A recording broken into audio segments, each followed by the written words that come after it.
Coming up on News Valdosta, the City School Board comes one step closer to a redistricting decision. And a 6-car collision takes the lives of 2 local citizens. Ariana Deans has our weather, while Brad Covert gives us a rundown on local sports. Your News Valdosta starts now.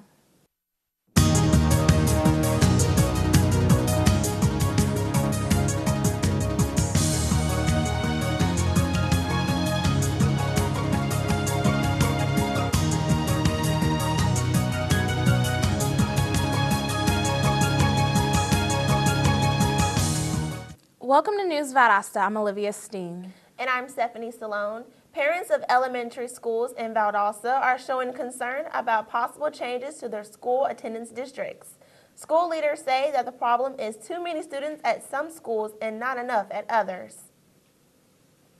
Parents may not like the reassignments, but local leaders say changes are needed. Bringing us up to date is News Valdosta reporter Dorian Baber.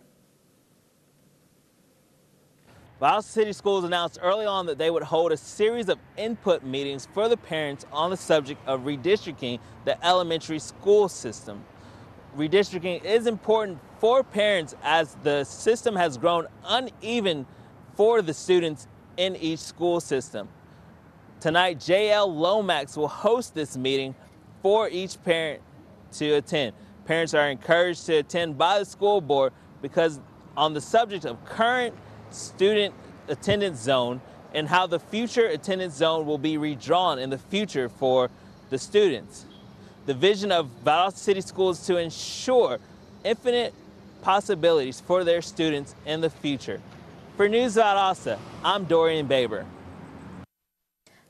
The biggest issue in the last meeting was that some parents had to actually move into a district because they thought it was an especially good school, and they don't want to give that up. The major goal for tonight's meeting is to continue collecting citizen opinions about these changes, set to go into effect next school year. The focus of the discussion is expected to center on districts in northern Valdosta. Tonight's meeting is the public's final opportunity to voice their opinions on the matter before officials begin preliminary mapping. Once that map is finished, 2 more meetings will be held in March to consider new districts. But to find out what parents thought about the issue at the first of these hearings, let's turn to this report from Bridget Muckle. Silas Mahone Elementary was the first location for the 4 redistricting meetings this year. The Board of Education, parents, and students offered their opinions and worries about redistricting. The largest concern is the safety of my daughter. She has medical conditions. She's been going to Silas Mahone since kindergarten. She's in the 3rd grade, so our biggest concern is her safety. Several of the guiding principles for redistricting are to create realistic boundaries for elementary schools, to provide the best utilization of available space for continued growth, and to ensure a feasible, cost-effective, and efficient transportation plan. However, the most urgent reason for redistricting is We have 2 schools that are at capacity, and one school at capacity and one school over capacity right now. the redistricting committee will report to the board and adopt a final plan in late March. This plan will go into effect for the 2014 through 2015 school year. The next redistricting meeting will be tonight at JL Lomax Elementary School in their gymnasium. Parents can also come out to this meeting and give input on how they think the school should be redistricted for next year. There will be 2 more meetings in March. The Board of Education will bring their proposed maps to these meetings, and parents can still give input. The final decision about the school's redistricting will be made by the end of March. With News Valdosta, I'm Bridget Muckle. A massive collision on Highway 84 has taken the lives of 2 community members. Late Sunday morning, 58-year-old Martisha Jones of Barwick and 69-year-old Ashley Kumar Patel of Valdosta were both killed when a total of 6 cars collided in the James Road intersection going westbound. Reporters say the accident began with just 2 vehicles, but before state troopers could scramble to contain the situation, more vehicles, including a semi-truck and a commercial vehicle, slammed into them. An investigation is continuing. The Valdosta Fire Department put out a vehicle fire in Blanton Commons apartment complex yesterday afternoon around 2:30. Captain Kevin Boutwell reports that though the source of the fire was attributed to the car's engine compartment, a specific cause could not be found. Fire officials said the inside of the vehicle was completely scorched from the flames. However, no passengers were in the vehicle at the time of the incident. A Boston, Georgia police officer performing a routine traffic stop says he detected a strong odor led to a drug investigation. The officer stopped 23-year-old Antonio Akeem Harris of Tallahassee, Florida, for speeding. Harris reportedly told police he was headed to a racetrack in Valdosta. Investigators say Harris was also driving with a suspended license. When the investigating officer sensed a strong aroma, later identified as marijuana, a search of the vehicle produced 17 small bags of powdered cocaine. Harris and his passenger were taken to the Thomas County Jail where they were questioned. Police say Harris admitted to possession of the materials and his passenger was released. We all know that we have to be careful when walking across streets, but we have to be even more careful when driving on those streets. Here's more from News Valdosta reporter Erica Bacon. Thanks, guys. Road safety is an increasing issue in the city of Valdosta. Over the past weekend, there were a reported 2 DUIs that occurred. Fortunately, there were no accidents or fatalities. However, there were 2 arrests made. Police wants to warn the citizens of Valdosta that they take drunk driving very seriously. Penalties for drunk driving in the city of Valdosta include arrest as well as hefty fines. Please be safe while driving on the roads. I am Erica Bacon for News Valdosta. When we come back, we'll connect the dots with Bill Boggs at the Business and Leadership Symposium.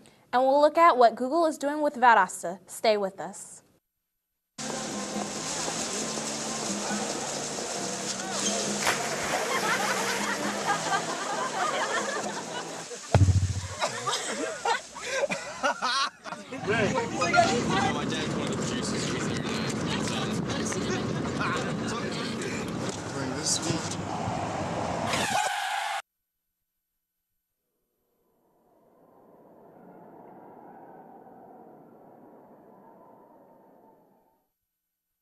Valdosta State University, encouraging in-depth inquiry, hands-on experience, service and involvement, and a global view, while offering a beautiful residential campus, over 100 fields of study, graduate and online degrees, and championship athletics.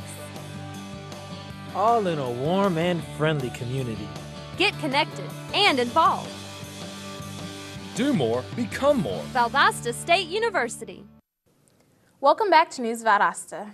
The 8th annual Wiregrass Gathering of Eagles Business and Leadership Symposium will take place Thursday from 8:30 in the morning until 4:30 in the afternoon. Connecting the Dots is this year's theme, and the main speaker will be author Bill Boggs. Organizers say he'll give secrets to success, provide a life lessons career guide, and other helpful business strategies. Other speakers include Dr. Bell Whalen, Mayor John Gale, and owner of Steed Motorsports, Dario Orlando. Check out the Wiregrass Tech website for details. Around 1 million homes and businesses lost power in the eastern region of Georgia during the recent snowstorms. Georgia Power reports that there are an estimate of 23,000 customers who experienced power loss this past Saturday. The electrical membership cooperatives also reported another 37,000 customers who are without power. A state of emergency has been extended for 15 counties in particular that have suffered with severe storm damage until Wednesday. Reed Bingham State Park in Adel will host the annual Buzzard Day celebration this Saturday. Everyone needs to purchase a $5 park pass to enjoy Buzzard Day. Every 30 minutes, boat tours will be given from 10 in the morning until 4 o'clock for a $5 fee. The main event will be the 5K Road Kill Run. Participants can register online at the park office or mail in the registration to Reed Bingham Park. There is a $25 registration fee and a free t-shirt for runners that register early. Awards will be given to the first place male and female in each age bracket.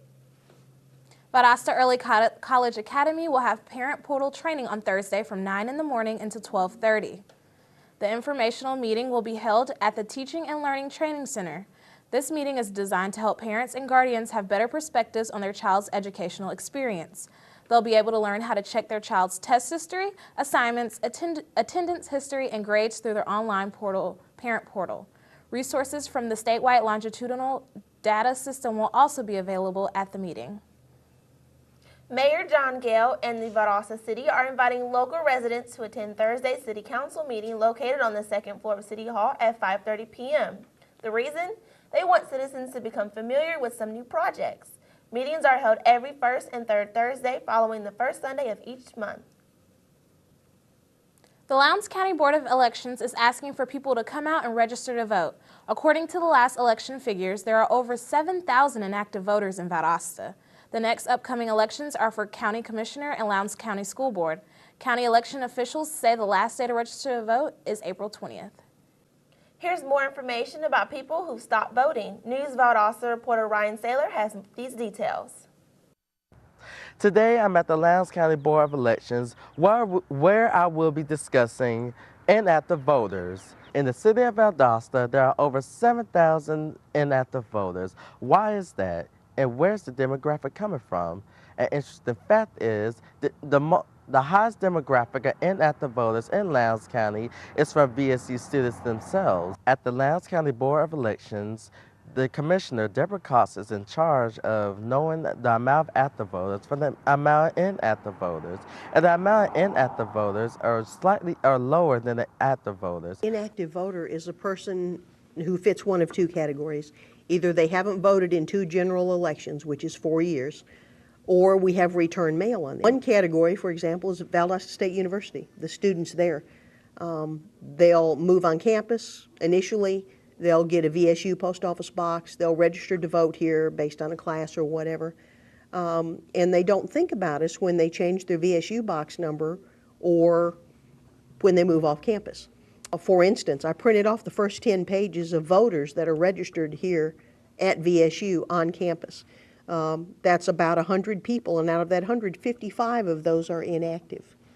The result of them going inactive, they go inactive when we get return mail back. They stay in that category for a year, and then the state deletes them if we don't hear from them in that year. If you are a VSU student and you're currently an inactive voter, all you need is this voter registration form. However, if you are an active voter, all you need is a voter ID, and all you have to do is come out to the polls on May 20th. From News Valdosta, I'm Ryan Saylor. Google took photos yesterday of the Rainwater Conference Center and will take pictures of 8 more locations later in the week. Businesses can pay Google to take pictures and list their companies on Google Street View along with the photographs. Google Street View allows users to take virtual tours of local Valdosta businesses before visiting the location in person. Up next on News Valdosta, Ariana Deans has our look at local weather. And Brad Colbert will give us the best in sports, so don't go away.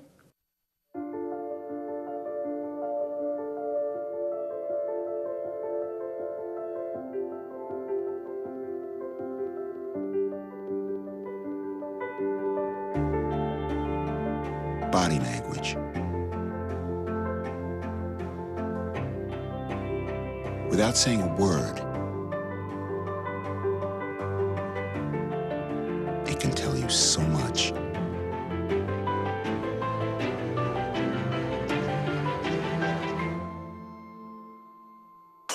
Like someone is having a stroke.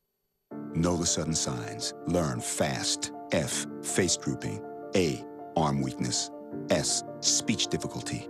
T, time. Time to call 911 immediately. The sooner they get to the hospital, the sooner they'll get treatment. And that can make a remarkable difference in their recovery. Learn the body language, the sudden signs, and spot a stroke fast. This is one amazing truffula tree. Can you imagine a place where these grow everywhere? Yes, it's called the forest, a magical place to enjoy with your family.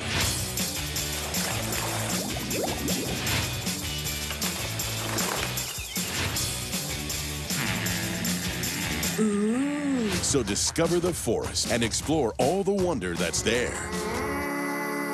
Visit discovertheforest.org to find a forest near you. Welcome back to News Valdosta. Yesterday was absolutely beautiful. So let's take a look at our weather for today with Ariana Deans. Ariana? Stephanie? Thanks, Stephanie. It looks like things are warming up in the next few days here in Valdosta, but it looks pretty gloomy out today. Today we have a high of 77 with mostly cloudy skies and a 50% chance of rain. For tonight, you can start to expect temperatures to drop around 6 o'clock. The temperature will drop to 49 degrees with mostly cloudy skies and a 10% chance of rain. For tomorrow, get those shorts and sandals out because the temperature will be at a high of 80 degrees with a 0% chance of rain. And for our UV index, today it will be at a 1. That's pretty normal for partly cloudy skies, but remember, those sun rays can still be damaging. For all those allergy sufferers, the pollen count for today is a medium to high with a count of 7.5. The predominant pollen we are expecting today are alder, cedar, juniper, and oak. So if you suffer from allergies, you may want to take some extra precautions today. That's all for your weather. I'm Ariana Deans, back at you guys. Thanks, Ariana. When we come back, Brad Covert has a look at our local sports, so stay tuned.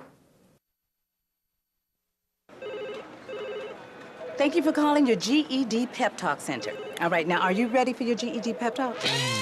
Being nervous is okay. It just shows that you're serious about getting your diploma. All right, listen, we all need a little nudge sometimes. I don't function without coffee in the morning, but it is going to take more than a double mochaccino to help you here.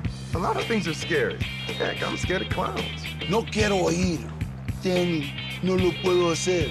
Quiero oír. Danny, lo voy a hacer. DMC, liking your pep talk style. Just keeping it real, Debs. Just keeping it real. Louder! Louder! I'm gonna get my GED! Come on! Get your GED! Hey. Can you keep it down, brother? Thanks.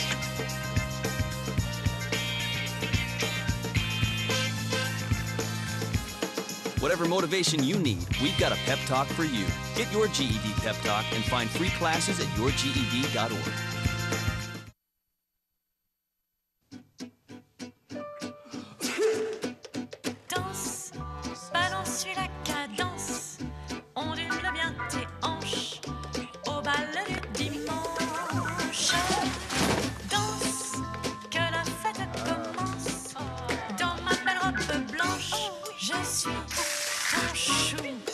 You didn't give up on sex. Don't give up on birth control either. There are more methods than you think. Find yours at bedsider.org. Welcome back. Now let's turn to our local sports desk and see what Brad Covert has for us. How about it, Brad? Thanks, Olivia. It's another glorious day in South Georgia for baseball. This afternoon, the 16th annual Wildcat Invitational continues with two great games. First up, the Lincoln County Trojans versus the Cook County Hornets at 4 p.m. After that, the home crowd is in for a real treat as the Lowndes County Vikings will face the Trojans in the final game of the night. The Lady Blazers softball team takes on the Georgia Southwestern team today at 3 p.m. The Blazers are 9-5 and could really use this win. They're coming off a hot 10-2 win against the Shorter College team, and they hope to keep the momentum. With a 3-2 home record this season, the Lady Blazers hope to stay above 500 today. The Wildcats boys and girls soccer teams are traveling today to face the Worth County Rams. Kickoff for the girls' game is at 5 and the boys' game is at 7. The boys are coming off a 4-3 win against Thomasville and hope to keep the momentum as well with the win today. The Lowndes County Lady Vikings soccer team will have their second home game of the season tonight. The Vikings will take on the Lee County Trojans at 6 o'clock.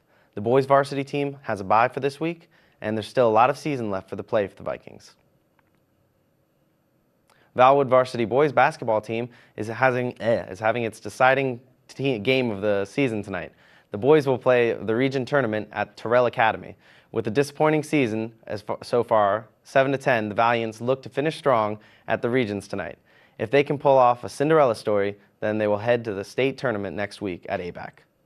And congratulations to the Tift County Blue Devils for winning the Region 1-5A All Sports Trophy for the third consecutive year. The trophy signifies tremendous athletic achievement for a school's athletic program. Not only is it their third consecutive time for this award, but it's also their fourth time out of the past 5. The sports program at Tift is a great example of great athletic achievement. That's all for your local sports. Back to you guys at the news desk. Thanks, Brad. When we come back, we'll learn how Valdosta is entering the world of digital business. And a local arts organization is celebrating Youth Art Month. We'll have these stories and more in just a minute.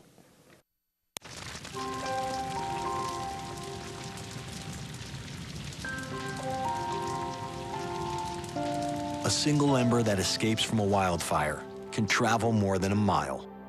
That single ember can ignite and destroy your home or even your community. You can't control where the ember will land, only what happens when it does. Get Fire Adapted now at fireadapted.org. All right, give me a spot. You know my motto, safety first. They could be dangerous. I think we should call animal control. Animal control? To be safe. Don't worry. Just... I got this. It's a new motto. You don't have to be perfect to be a perfect parent. There are thousands of teens in foster care who don't need perfection. They need you. Welcome back to News Valdosta. Local businesses are invited to attend Building Business Relationships in a Digital World hosted by the Valdosta-Lowndes County Chamber of Commerce this Thursday morning from 8:30 to 9:30. Businesses in attendance will learn how to utilize the right digital marketing channels to assist with growth and revenue increase. The webinar will be presented by Richard Warner, founder of What's Up Interactive, and Jasmine Malakina, head of social marketing for What's Up Interactive. Topics to be discussed include identifying the most productive digital channels based on business goals, how to build business relationships in a digital space, and the most important steps to being successful online. Attendees will also enjoy a continental breakfast. Seating is limited for this event. You can register at the Valdosta Chamber's website. The Annette Howell Turner Center for the Arts will host its annual Youth Art Month beginning on Sunday the 23rd and continue until March 21st. This regional high school competition will consist of applicants from South Georgia as well as North Florida. The applicants' ages will range from kindergarten through 8th grade. The opening reception will take place this Sunday at the Turner Center for the Arts from 2 to 4 p.m. For more information, visit Turner Center's website. Valdosta Regional Airport will soon be making room for a new fire station. Valdosta Regional Airport Manager Jim Galloway says that it should be ready sometime in May. The upgraded facility will be bigger than the old fire station and have a place for firefighters to clean their equipment, as well as a formal decontamination room. The project will cost about $3 million. Thanks for watching News Valdosta. I'm Stephanie Stallone. And I'm Olivia Steen. Have a great day, and we'll see you next time.